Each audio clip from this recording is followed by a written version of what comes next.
years before that. If something good could have been done through the political system in regards to black people in America, why hadn't it happened in all of that time? Of course they didn't see us as human. Do we think that they see us as human now? Like, this was a black man and black women conversation, but I mean, just seriously, if we take into account the history of this government, majority of the problems that we experience as black men and black women are a result of some type of interference or meddling or straight up murder from the government. But we want somebody to be the president. We want a black man to be the president. We want a black woman to be the president. We want a black vice president. We want all of these different black people in the government. But the government, the actors in the government, don't stop the government from being white supremacists or from being racist. The foundation of the government was built on oppressing us. So us trying to co-opt that system would mean we would have to change it so drastically that not only is going to be going pushback, but there's going to be lives at risk for making these changes. We already see that they're willing to kill their own people, and of course they're killing us without even being elected officials. How much worse do we think it's going to get once we start trying and start actively creating policy change and legislation that's meant to work for the marginalized people? And like majority of the policy change and legislation that occurs is meant to work for a portion of the marginalized people and everybody else who is on the cusp of being well off. Our participation in the government amounts to perpetuating the whole top-down structure. Like, there's only going to be so many rich people, and you're going to have a whole lot of broke people, and it's going to be varying levels of brokenness. Like, either you like a day away from being destitute, or you got some money saved up, but if you get sick for too long, that money is gone. You know, like, just the reality of the whole deal. Our participation in the government it hasn't amounted to anything. Like, what has it amounted to? For us to have had the right to vote since since 1965. We had the right to vote since 1965, but now our input is not only is it marginalized back when, like, even more than it was, because there's now so many more of us, but at this point, if you're not divisive and completely polarizing, you're not gonna have a much of a voice. Like, I'm glad you brought that up, though, because yesterday, we all know a black woman is the first black woman on the presidential ticket, Democratic, with Biden.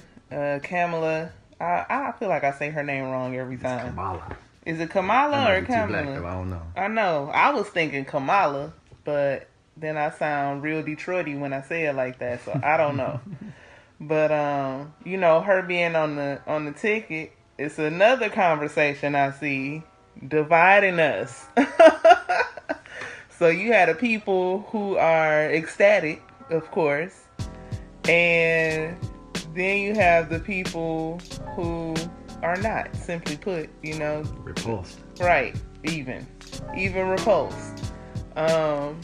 And I feel like both of those are okay. And let me just get a disclaimer. I'm a voter, okay? I talk a lot of trash about the government, and I vote to prove that the system is trash. So every time there's an opportunity to vote, I'm in there. And I'm just say I've been voting since I was 18, and here we are. But Kamala, Mrs. Harris, being on the ticket. not allowing people, first of all, it's not mandated that everybody be happy about that. And if someone is unhappy about it, it does not mean that they hate black women. It doesn't mean that they don't protect black women or love black women. Like, some people, you know, actually are aware of her track record as an attorney general, you know? And I'm not saying do or don't vote for her. I mean, vote. Okay? And don't vote for Trump. Everybody go vote. Vote for Biden and Harris and watch what happens. Just remember what I said, okay? I mean, see if they make a difference. Yeah. Like from the past. Go see. Like, let them get elected right, and watch. Right, exactly. Like, and my thing is, if it ever mattered who the president was, then we wouldn't be in this state that we in right now. If it ever mattered. Because at this point, if I see, and a lot of people likely do see, that if you a good president if you keeping the machine on the tracks, well oiled and running. If the machine got issues, is breaking down, and parts of the machine aren't working, think about that. When I say parts of the machine, we are parts of the machine, and right now we're not working. Excuse me. Not on the numbers that we were. If the machine isn't functioning how it was the previous years, that it was fully functioning, then somebody that's not a cog in the machine is gonna have to answer for that. Rarely do the cogs in the machine see the driver. So we thinking that the president is the driver, probably in the back seat, probably in the passenger seat, but who actually driving the machine is who's determining the value of our labor. Not the value of the dollar, but the value of our labor. That's what has a dollar value put on it, and they can say that the dollar is strong or weak based off of certain aspects of the market, but it's whether the chattel are working. It's whether the chattel is able to produce goods or produce labor dollars. Our participation in the economy, being fractured as we are as black men and women, our participation in that economy is so strong because we know that we got this spending power, but we don't take advantage of it. We don't use it as leverage.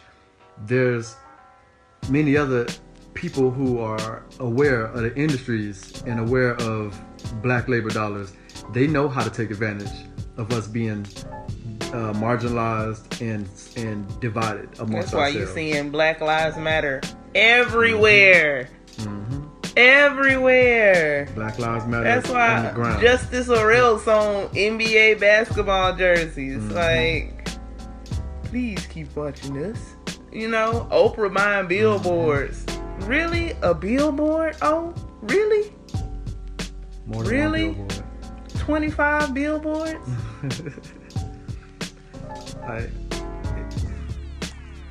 I really feel like there's issues that we addressing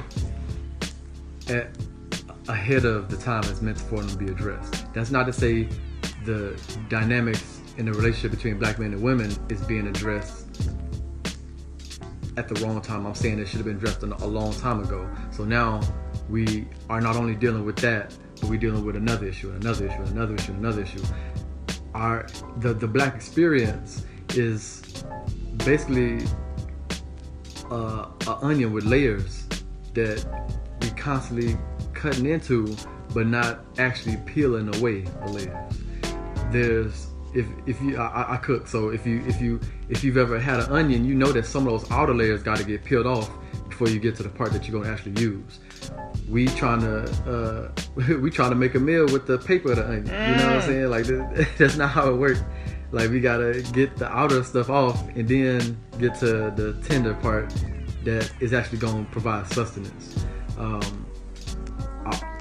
I think that a good amount of people are aware, and a lot of people are having the necessary conversations, and it has to start somewhere, and at the very least, it has to start within and being truthful with ourselves and who we are and the role we play, not only in our own oppression, but in the development and growth of our communities, of one another. You know, nobody's an island. Right. And choosing what we give so much energy to. You know, think about I've been on this Facebook argument. I call it Fargument. So I've been arguing on Facebook for the past 45 minutes about the vice president choice, and I don't know how to grow my own food. You know, I don't know how to purify water in case of emergency. You know, I don't have any skills that could further self-sufficiency for myself or my community. But I'm worried about a music video.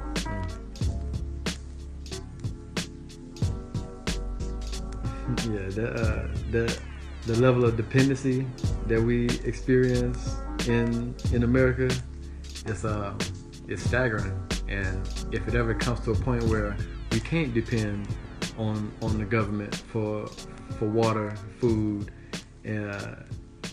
gas, electricity, you know, the necessities in life. If it ever comes to a point where we can't depend on the feds for those necessities, we're going to be in a really bad situation. We are in a really bad situation. We already in a bad situation. And it's going to get worse.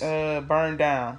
That whole area is without fresh food. As if they had why? Abundance of fresh if food. Everybody got a backyard.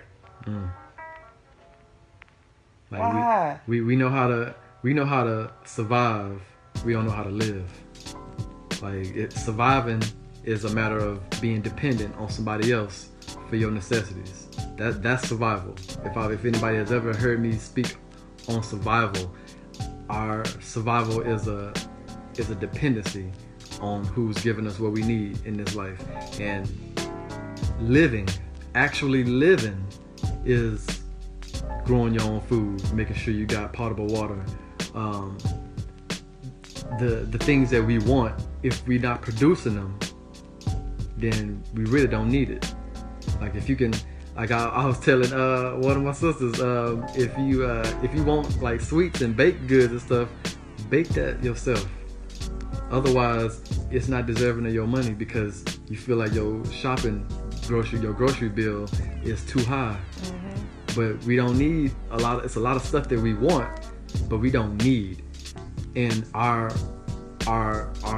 failure to prioritize is manifesting in more than just our diet, more than just our grocery bills. It's showing in the way we treat each other. It's showing failure to prioritize. Yeah, that's huge right there. I mean, we could spend, like where all this stemmed from, we could spend all this time saying what the black man doesn't do, or them saying what the black woman doesn't do, and go back and forth about whether or not that's true. Or we could use that time making ourselves better, being constructive, building each other up. You want to spend that time arguing or building, and that just comes down to a choice. Nobody can control that for us. We choose what we talk about, or do we? At this point, we don't. We don't choose what we talk about. Like we being led to talk about everything and have it all in our interest for things that do not benefit us for 5 years from now, 10 years from now. If any of us would have known that there would be a pandemic that has shuttered America 5 years ago, would we have acted in our best interest to be prepared for now? Like, I don't know. There's been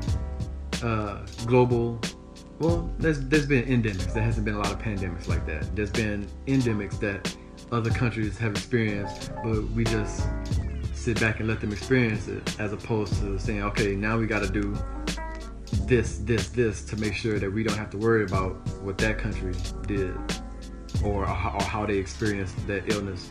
But that we've left that up to the government, as opposed to what we do as individuals or as families or as communities. A while back, we were Swat and I were talking about.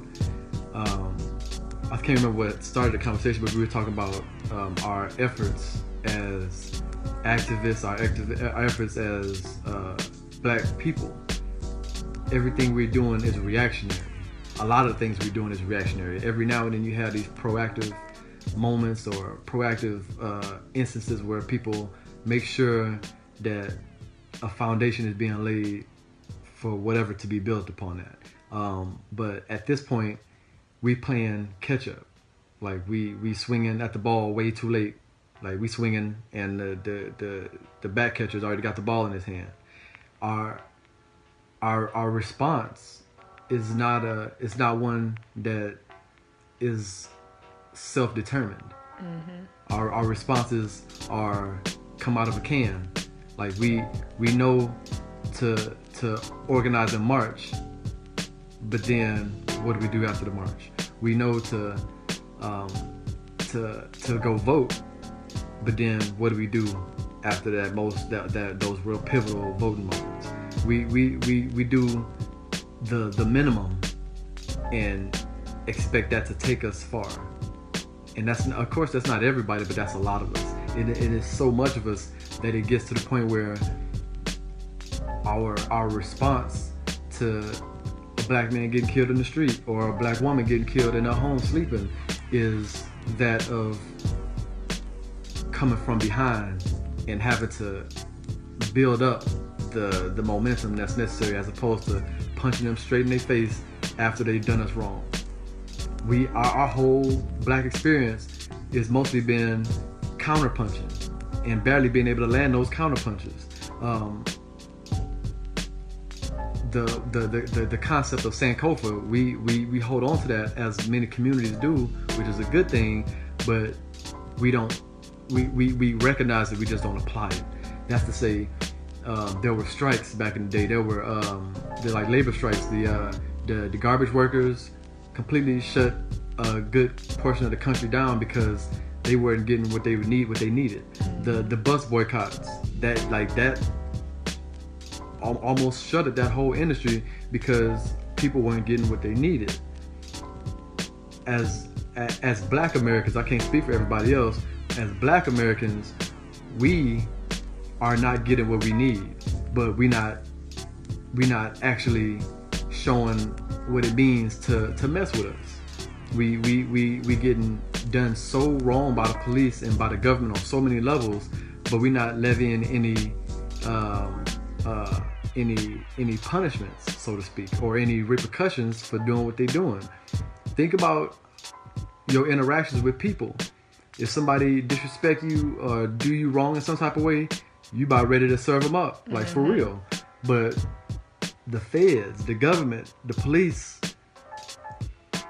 we can barely build black organizations for activism, for liberation, because we can't tell if they've been infiltrated by the feds. But we still willing to kill our brothers and sisters over the least. Like our whole being in America is being determined by the people who would rather see us dead or in chains. And I have to wonder if we know what liberation or freedom looks like, because we haven't consistently done what it takes to achieve these things. Do we know, as an individual, or even as a family, maybe even as a family, we might know what liberation or freedom looks like. But for millions of people throughout this country, what does freedom look like? What does liberation look like? And for a lot of people, that looks like a black woman on the ticket. Hell, or President Obama. Or President Obama. Like, nigga, we made Had it. a whole black president for 8 years. All 8 years, every single year of the 8 years, police was killing black people. Whole black family, sew-ins in the White House. And here we are. I'm looking at this right now. I didn't really want to respond to those comments. I couldn't really tell what was a real deal to be responded to. But we haven't created institutions that develop our power. We have. Something happens to them though. Like our building in America is like it's like we little children building a sandcastle, and our bigger, older sibling come by and knock it over. We've done that many times. We would create whole small cities, and sometimes that got to the point where it wasn't even a small city no more, but it was growing, a bustling city. What happens? Like either white flight occurs, and we get a whole lot of divestment, financial divestment, people moving out, closing their businesses down. And I say white flight because this is what happened when you got Black Wall Street or so many other different instances of a growing black city. The people, the white people who have no desire to see black people prosper,